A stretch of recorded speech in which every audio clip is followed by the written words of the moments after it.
जय श्री कृष्णा।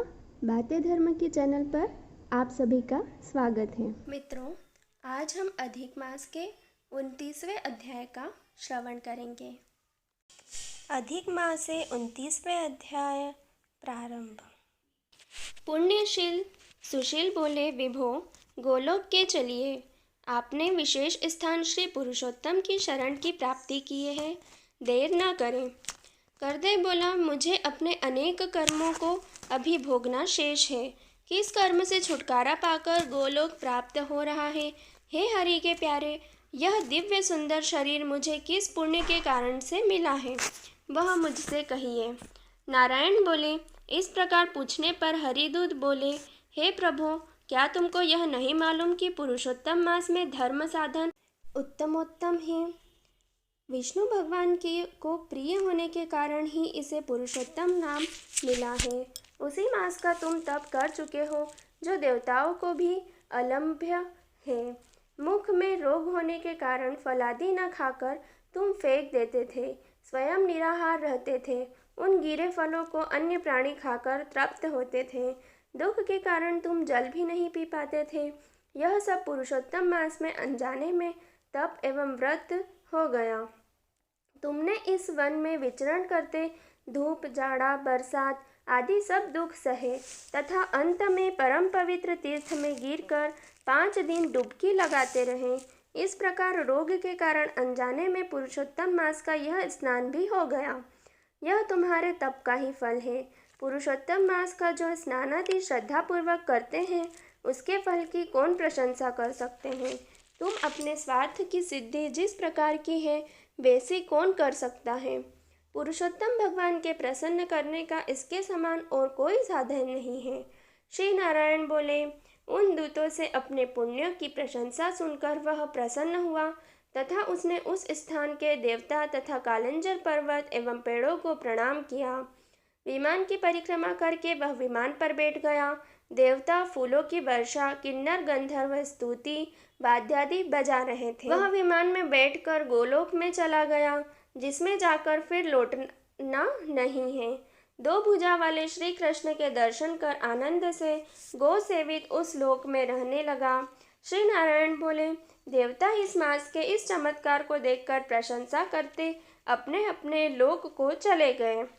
नारद जी बोले, हे ऋषियों में श्रेष्ठ, आपने दिन के प्रथम भाग के कर्म कहे, अब दूसरे भाग के कर्म कहें। नारायण बोले, प्रातः कर्म करने के बाद मध्याह्न संध्या करने, तिल से तर्पण करें, पंच यज्ञ करें, भूत बलि, कौवे, कुत्ता आदि को दे, द्वार पर आकर गोदोहन काल तक अतिथि को देखें, मिलने पर अन्न जल से उसका सत्कार करें, ब्रह्मचारी, सन्यासी तथा भिखारी को यथाशक्ति अन्न दान करें। उसके बाद पूर्व विमुख होकर शुद्ध वस्त्र धारण कर शुद्ध स्थान में स्वस्थ होकर प्रसन्न चित्त से भगवान प्रसाद भोजन करें। भोजन एक पात्र में 2 जने न करें, जो केवल अपने ही लिए रखे। जो कांसे के पात्र में रखकर खाता है, उसकी आयु, बुद्धि, यश तथा बल बढ़ते हैं।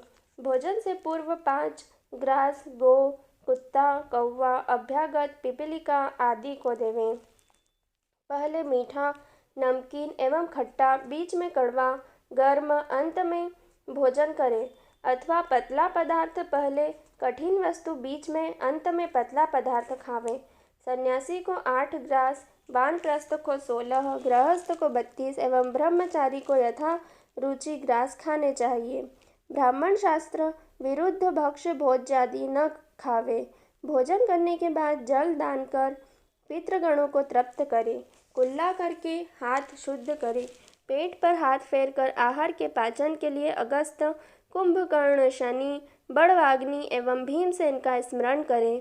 फिर भगवान कृष्ण को प्रसन्नतापूर्वक स्मरण करे। मुख शुद्धि के लिए पान खावे। इस प्रकार इस कार्य के बाद श्रेष्ठ शास्त्रों का अध्ययन करें। आजीविका न होने पर भी 2 घड़ी तो स्वस्थ मन होकर अध्यात्म विद्या का श्रवण ध्यान करें। उसके बाद भगवान का ध्यान कर अपने कारोबार व्यापार में लगे। जब सूर्य अस्त होने वाला हो, तब घर में आकर या तीर्थ में संध्या वंदन करें। संध्या समय टल जाने पर अर्धरात्रि तक अवश्य संध्या करें। जो नियम से संध्या करता है वह तेजस्वी होता है। संध्या के बाद तारे निकलने तक गायत्री मंत्र का पाठ कर सूर्य तथा दिशाओं के देवताओं के नमस्कार करें। फिर नौकरों या घर के अन्य सदस्यों सहित थोड़ा भोजन कर शयन करें।